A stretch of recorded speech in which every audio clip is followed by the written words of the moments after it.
ja sam o tom i pisao, ja isto mislim da čovjek racionalno ne može doći do toga, da to mora biti jedan mističan događaj, jedno produhovljenje gdje ti se na jedan put otvori sve ono što do sad nisi mogao riješiti. Ja sam sve svoje dvojbe riješio, zadovoljan sam, miran sam, srce mi je puno osjećaja, ljubavi, beskrajno volim svoga sina, ali i volim sve druge ljude, volim svoju domovinu, ali volim i čovječanstvo.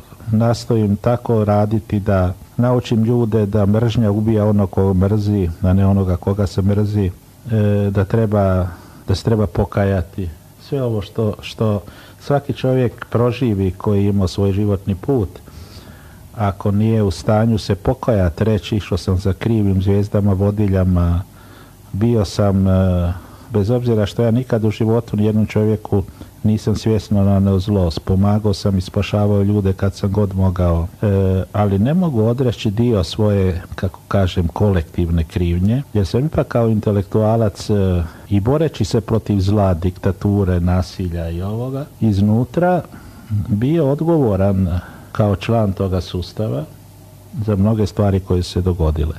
I zato sam ja imao potrebu da prvi od ljevičara idem na Bleiburg. Ja sam znao šta me tamo čeka i s pravom me to čekalo, jer godinama su tu ljudi išli na Bleiburg gdje su ubijeni njihovi najmiliji, nisu smjeli ni reći da idu, jer su se bojali reći da im je neko ubijen, da je masakriran. Ja sam želio tamo iskreno progovoriti, ispričati se za grijehe drugih, ali reći ja kao dio tog sustava se ispričavam, želim se pokajati, želim pokazati da je budućnost hrvatskog naroda upravo u tome da i jedna i druga strana, da ovi pripadnici lijevog pokreta odu u Bleiburg, iskreno se poklone i pokaju, bez obzira jesu osobno krivi ili nisu, a da ovi ekstremisti s druge strane isto to naprave u Jasenovcu. To je bila moja ideja, a da svi zajedno to napravimo u Vukovaru, jer problem žrtve, pijeteta prema žrtvi je jako važno u tome da čovjek bude čovjek. Zato situacije u kojima se branilo ljudima da čovjek bez obzira je li bio dobar ili zao ima grob, da bude sahranjen, da kao žrtva ima određene počasti, pijetet je nešto što je za mene bilo strašno. Evo. Međutim, na tom Bleiburgu sam doživio izliv jedne užasne mržnje i prema meni osobom, nisu mi dali čak ni govoriti, ja sam izgovorio nekoliko rečenica. Kako ste se tada osjećali? Snažno. Nikad bolje. Jer su mi namjere bile časne, ja sam to očekivao. Ja čak ne zamjeram to ljudima, jer na njihovom mjestu bi se ja tako ponašao. Jer ja sam bio predstavnik vlasti. Te vlasti, bivši komunista a komunisti su mi to napravili. Ja? Prema tome oni su mene doživjeli kao simbol, ne kao Zdravka Tomca. I onda je bilo puno policije, onda su mi htjeli skloniti tamo iza pozornice, i austrijska policija i naša, i onda sam ja rekao, neću. Sišao sam s pozornice i uputio se u grupu odakle je bilo najviše zvižduka i psovanja. I tada neću nikad opet zaboraviti časne sestre koje su me počele mi pljeskat, grlit me, i ljude koji se jedanput otvaraju. Ja idem kroz ljude i ljudi višu policiji, pustite ga, Zdravko je naš, ne trebate ga braniti od nas. I onda sam došao do te grupe, uglavnom su bili mladi ljudi. Više su to bile emocije nego nešto. Da. I onda sam im rekao, čujte, evo me, došao sam. I oni su šutili. I onda su počeli govoriti, nismo mi protiv vas. Rekao, znam, i došao sam vam rekao da ja poštujem vaš prosvjed i nimalo se ne ljutim. I mislim da je to bio isto jedan od događaja koji je mene politički profilirao. Nikad nisam bio snažniji, nikad se nisam bolje osjećao. I onda sam to kasnije pisao, da taj zvižduk mi je u životu vrijedio više nek svi aplauzi. Profesore, s kim ste podijelili tu svoju intimu, proces obraćanja? Jeste li imali potrebu to nekome reći? I jeste li? Ne. Ni vlastitoj supruzi? Ne previše. Ja sam imao potrebu to napisati. Sad dalje pišem, ovo što dalje pišem ide još dublje. Ja sam imao potrebu napisati, jer reći nekom čovjeku to nije dovoljno. Ja sam želio napisati da svako ko želi učiti na mom iskustvu, a posebno mladi, može vidjeti taj put. I napisao sam i zbog toga što se ponovo događa nešto loše.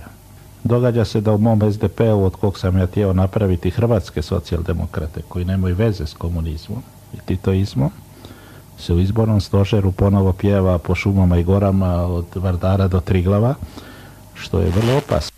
Događa se da aktualni predsjednik SDP-a koji je došao nakon Račana i koji ruši ono što smo mi napravili kao državotvorna hrvatska stranka, ali u znatnoj mjeri, da koji stopa kaže kad ga pitaju Tito ili Tuđman Tito. Na tome, kako je moguće 16 godina nakon što je Hrvatska stvorena, u teškim mukama, u potocima krvi, kako je moguće da sada jedna od najjačih stranaka na čelu ima čovjeka koji je titoist, koji nije čak živio u to vrijeme, ali je sad titoist, kao mladi titoist.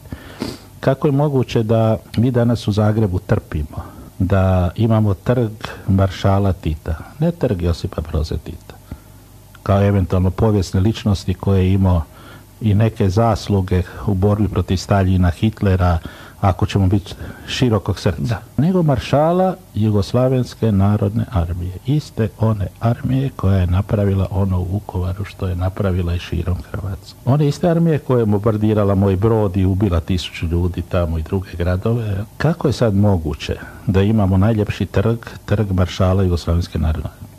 Zašto se onda čudimo i zgražamo?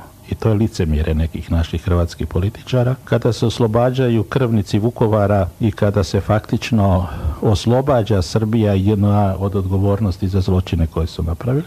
A s druge strane, prekrasna je ova pjesma o Tuđmanu, toliko me raznježila.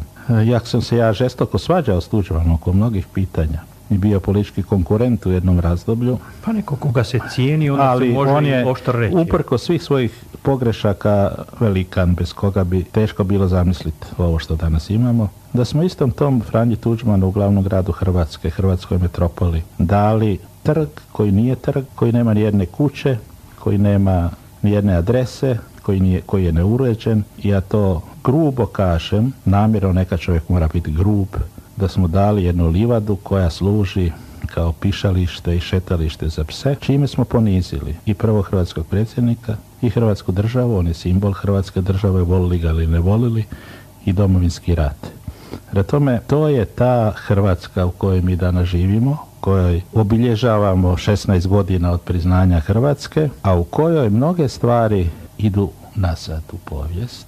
I zato sam smatrao da pokažem da Hrvatskoj treba detitoizacija kao spas, a ne detuđmanizacija. Upravo tako. I sad ćemo se odmoriti uz jednu pjesmu. Borba protiv njih, nego i borba sa samim sobom. Možemo reći, to je taj put obraćenja. Kada gledamo malo teološki, onda promatramo to kao jedan proces. Postoje dvije etape. Etape raslojavanja i etapa ujedinjenja. Ovaj raspad sustava može se dogoditi prilično iznenada, naglo kao u slučaju Svetoga Pavla ili kao u slučaju Svetog Augustina, a u oba slučaja postoji unutarnji nemir, nezadovoljstvo. Općenito govoreći, osoba se osjeća iznutra slaba, nezadovoljna, osjeća nemir. Tako vidimo da je Pavao rekao: osjećam nemir, vidim dvostruki zakon, ne činim dobro nego zlo, a Augustin u svojim ispovjedistima to tako temeljito opisuje. Onda dolazi etapa ujedinjenja, proces gdje naprosto postupno osjećamo da se nešto slaže u meni.